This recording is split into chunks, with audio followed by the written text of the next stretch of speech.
When you see Owasco Lake for the first time, it's a sight of beauty. But when you go beneath the surface, you'll never guess what you'll find. And so to go from being the best drinking water in the state to having drinking water that might not be potable was pretty disconcerting. Patty Beard is one of the nearly 50,000 neighbors whose water comes straight from the lake to her tap. I was pretty horrified when I read about it in the paper, that we had a problem with the HABs, the harmful algae blooms. 7 years ago, the county told her the water wasn't safe to drink. What are some of the things we can do, to mitigate this, to make this, not the problem that it is? Microcystins are the toxins caused by harmful algae blooms. They're able to turn this water green. And you just see the water quality degrade over time. The county's environmental health director, Eileen O'Connor, has known about the problem for quite some time. But after she asked the state to take a look at the water, the real problem came to the surface.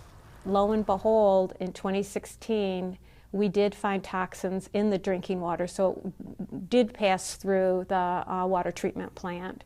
Well, the water in Owasco Lake right now, it's blue. That's because the algal blooms, they have their peak season in late summer and early fall. But Eileen tells me if there isn't a long-term solution to this problem, well, the raw water in this lake, the microcystins can double in the next year. We just don't want it to be too late where Auburn can turn into the next Flint, Michigan.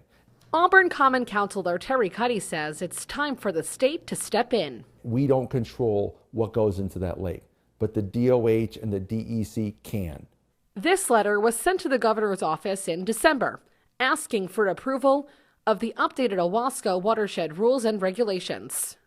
They haven't responded in any way since we've sent these resolutions or the letter. Over the past 3 years, the toxins in the water rose significantly.